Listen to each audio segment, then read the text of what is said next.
وہ کہیں نہیں کبھی. اور آگے بڑھیں. بہت چھوٹے چھوٹے آرگومنٹ دے رہا ہوں جس کو آپ بہت اچھی طرح سمجھ سکتے ہیں. اسلام کا آرڈر ہے کہ ناپ تول اچھی طرح کرو, ترازو ٹھیک رکھو. ہے کسی دھرم میں اتنی گنجائش؟ اور سختی سے کہا گیا کہ اس کے خلاف اگر گئے تو سخت پکڑو.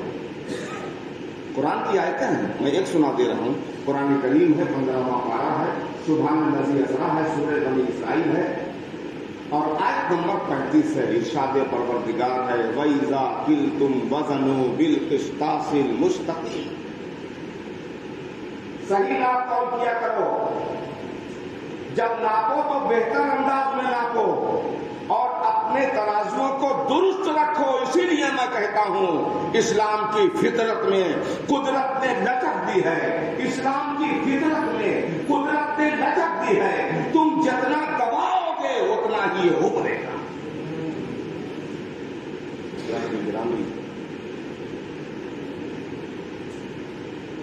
آج بڑی جنگ کی باتیں ہوتی ہیں نا. آؤ ہم اسلام کی جنگ آپ کو دکھائیں. دنیا کے تمام مذاہب میں چلا چلا کے کہا کہ تم میدان جنگ کو حاصل کرنے کے لیے امن کو تباہ و برباد کر دو. مگر اسلام کے پیغمبر جب اپنے فالوور کو جنگ میں بھیجتے تھے کہ جانتے ہیں کون سا سبق پڑھاتے تھے؟ انسانیت کا, پریم کا, مانوتا کا, پیار کا سبق پڑھاتے تھے. خود میرے مصطفیٰ کی جیونی جب ہم پڑھتے ہیں, مصطفیٰ کی سیرت, میرے آقا جب صحابہ کو بھیجتے تھے تو ان کو سمجھاتے تھے, اے میرے صحابہ میدان جنگ میں جا رہے ہو تو یاد رکھنا انسانیت کٹنے نہ پائے, مانوتا زخمی نہ ہونے پائے. میں نے تو یہاں تک پڑھا ہے کہ میرے مصطفیٰ نے اپنے صحابہ سے فرمایا, اے میرے صحابہ اگر دشمن کا بوڑھا باپ سامنے آ جائے تو اسے مت مارنا. دشمن کی بوڑھی عورتیں سامنے آ جائیں تو انہیں مت مارنا. بوڑھی ان کی مائیں سامنے آ جائیں تو انہیں مت مارنا. دشمن کی بہو بیٹیاں سامنے آ جائیں تو انہیں مت مارنا. دشمن کے چھوٹے چھوٹے بچے سامنے آ جائیں تو انہیں مت مارنا. دشمن کا ہتھیار ٹوٹ جائے تو اسے مت مارنا. دشمن کا ہتھیار چھوٹ جائے تو اسے مت مارنا. دشمن تمہارا جھنڈا تھام لے تو اسے مت مارنا. دشمن تمہارے منہ پہ تھوک دے تو اسے مت مارنا. دشمن عاجز ہو جائے تو تمہیں مت مارنا. دشمن تمہارے سامنے منت کرنے لگے تو اسے مت مارنا. میں پوری دنیا سے کہتا ہوں جنگ کا ایسا سبق اگر کسی مذہب میں ہو تو ہم کو دکھاؤ. کسی مذہب میں نہیں ہے. میں مرکزی اعلیٰ حضرت جامع مسجد میں ٹیپ کا بم بولتا ہوں. دنیا نے کہا کہ میدان جنگ کو جیتنے کے لیے تم امن کو تباہ و برباد کر سکتے ہو, مگر اسلام کے پیغمبر نے کہا نہیں. جب تم میدان جنگ میں آؤ, اگر جملہ اچھا ہوگا تو پورے مکے سے سبحان اللہ. اے میرے صحابہ جب تم میدان جنگ میں آؤ تو جنگ کے پیچھے امن کا پرچم لہرانے کی نیت کے ساتھ ہتھیار اٹھاؤ. تو نے یہ کیا غضب کیا, مجھ کو بھی فاش کر دیا. میں ہی تو ایک راز تھا سینہ کائنات میں, حور و فرشتہ ہے اصیل میرے تخیلات میں, اور میری نگاہ سے خلل تیری تجلیات میں. عروج آدم خاکی سے انجم شہنے جاتے ہیں کہ یہ ٹوٹا ہوا تارا ہے گانا. حضرات گرامی, گفتگو جاری رہے گی. پھر کسی جمعہ کو میں آپ سے یہ گزارش کروں گا کہ میری گفتگو کو اپنی زندگیوں میں داخل ضرور کریں. اور آج کے اس بیان کے ساتھ ابھی جو حادثہ ہوا ہے پہلگام میں, اس کی ہم سخت مذمت کرتے ہیں. ایسا کرنے والوں کی چٹنی ضرور بنے. جس سے مسلمان بدنام ہو، اسلام بدنام ہو، ضرور ایسے لوگوں کی چٹنی بننی چاہیے. ہمارے دل لکھے ہیں، ہم اس کی مذمت کرتے ہیں. رہا سوال نام پوچھنے کا، تو نام پوچھ کر مارنا یہ کوئی نئی بات نہیں ہے. آپ کو یاد ہوگا ایک مرتبہ ٹرین میں بھی نام پوچھ کے مارا گیا تھا. چیتن سنگھ نے بھی تو نام پوچھ کے مارا تھا. دیکھو سماج میں اچھے برے لوگ ہر جگہ، کوئی بھی سماج، کچھ اچھے ہوتے ہیں کچھ برے ہوتے ہیں. اچھے لوگ اچھا کام کرتے ہیں، برے لوگ برا کام کرتے ہیں. اس لیے کچھ لوگوں کی حرکتوں کی وجہ سے، کچھ لوگوں کی گڑبڑی کی وجہ سے پوری قوم کو بدنام نہیں کیا جا سکتا. حضرات گرامی، ابھی ایک بہت بڑا قانونی مفہوم آیا.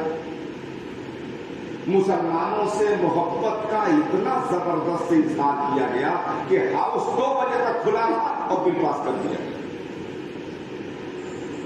کورٹ پوچھ رہا ہے، سپریم کورٹ پوچھ رہی ہے کہ یہ تو آرٹیکل 26 کا النگھن ہے. بھائی کوئی بورڈ ہوتا ہے، کوئی ادارہ جو ہوتا ہے تو کچھ اچھا کام کرنے والے ہوتے ہیں، کچھ برا کام کرنے والے ہوتے ہیں، کچھ نیت خور ہوتے ہیں، کچھ نیت کے صاف ہوتے ہیں. تو آرٹیکل نمبر 25 ہم کو آزادی دیتا ہے اس بات کی. اور پھر کورٹ نے یہ بھی پوچھا کہ جو 13ویں صدی اور 14ویں صدی کی مسجدیں عیدگاہ وغیرہ ہیں ان کے کاغذ کہاں سے ہیں؟ بورڈ کب سے بنا ہے؟ ارے بورڈ کب سے بنا ہے؟ 300 سال پہلے کے کاغذات مانگ رہے ہو، کہاں سے ملے؟ اور یہاں تو اسلام کو پورا نیتوں پہ ٹھہرا ہو. ہم نے کہہ دیا کہ یہ چیز ہمارا حضرت جامع مسجد میں دے دیا. جمالہ مالو بنیا قول مومن کافی ہے. اب زمانے کے لحاظ سے ہم کو بھی چاہیے کہ بدلتے بھارت میں رہنے کے لیے ہم اپنے اندر سوچ پیدا کریں.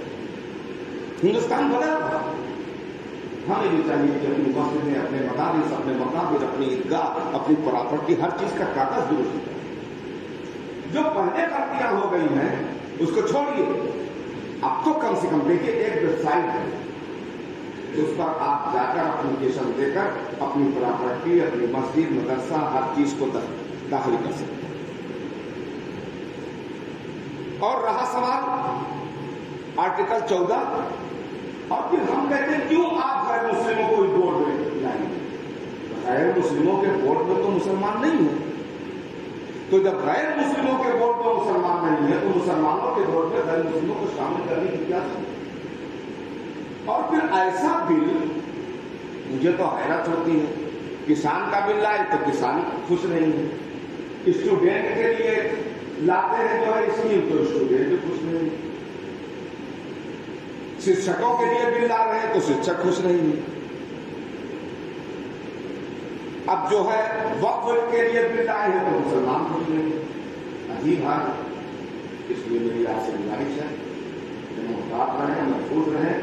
اپنی اپنی پراپرٹی، اپنے دینی پراپرٹی، اپنی ذاتی پراپرٹی کے کاغذات بالکل درست رکھیں. نیتیں اچھی نہیں ہیں، ہر چیز نیت پہ ڈپینڈ ہے. کبھی ہاؤس سرکاری سروس کے لیے کھلا 2 بجے رات تک، مہنگائی کے خلاف کوئی بل پاس ہوا 2 بجے رات تک، ریپ اور قتل عام کے خلاف کوئی بل پاس ہوا 2 بجے رات تک. یہ 2 بجے رات میں بل کیوں پاس کیا جاتا ہے؟ یہ سوچ بتا رہی ہے کہ ہاتھی کے دانت کھانے کے اور ہوتے ہیں، دکھانے کے اور ہوتے ہیں. کیوں میں کدے میں بیٹھ کے بنتے ہو بادشاہ؟ آنکھیں بتا رہی ہیں کہ نیت خراب. بہت ساری ایسی باتیں ہیں جو اعلیٰ نظام نہیں کی جا سکتی. آپ سے میری گزارش ہے، خاص طریقے سے ملک کا ماحول مقدر ہے، اگر آپ مناسب سمجھنے کے لیے داڑھی والے، ٹوپی والے، مولوی حضرات خاص طریقے سے جن کے اوپر اسلام کا سمبل دکھائی پڑ رہا ہے، فی الحال سفر کرنے سے پرہیز کریں. اور اگر آپ چاہیں تو 1-2 لوگوں کو ساتھ میں لے کے اور ہیلمٹ ضرور لگا دیں، اور ساتھ ہی ساتھ جب جائیں تو تنہا کبھی نہ جائیں. 2 آدمی کے ساتھ حالات اچھے نہیں اور آگے بھی حالات اچھے دکھائی نہیں پڑ رہے. اس لیے آپ ذہنی اعتبار سے بالکل اپنے کو محسوس یہ کر لے کہ ہماری کیا ذمہ داری ہے. ڈرنے کی کوئی ضرورت نہیں، ڈرنے کی کوئی ضرورت نہیں ہے. مسلمان کسی سے ڈرتا نہیں ہے. آج تک مسلمان کسی سے نہیں ڈرتا. مسلمان صرف خدا سے ڈرتا. نہ وہ کسی کی غلامی کرتا ہے، نہ کسی کے تلوے چاٹتا ہے، نہ کسی سے ڈرتا ہے، نہ کسی کے پیروں میں بیٹھتا ہے. مسلمان صرف اللہ و رسول کی غلامی، صرف اللہ و رسول کے فرمان. اس لیے ڈرنے کی بھی ضرورت نہیں ہے، نہ جوش و جذبہ دکھانے کی ضرورت ہے. بالکل سمپل سی زندگی گزارنے کی ضرورت ہے. جس طریقے سے آپ نماز روزہ کرتے ہیں، پڑھتے ہیں، لکھتے ہیں، کاروبار کرتے ہیں، وہ آپ کرتے رہیں. اللہ تعالیٰ کی بارگاہ میں دعا ہے کہ رب کریم ہمیں حسن عمل کی توفیق عطا فرمائے. اور اس کے بعد جو ہماری تقریر ہونے والی ہے بہت خاص تقریر ہوگی. انشاءاللہ وقت سے آئیے گا، اور وقت سے اس ٹاپک کو تھوڑا سا میں ابھی 2-3 جمعہ اور آگے بڑھاؤں گا. وما علینا الا البلاغ.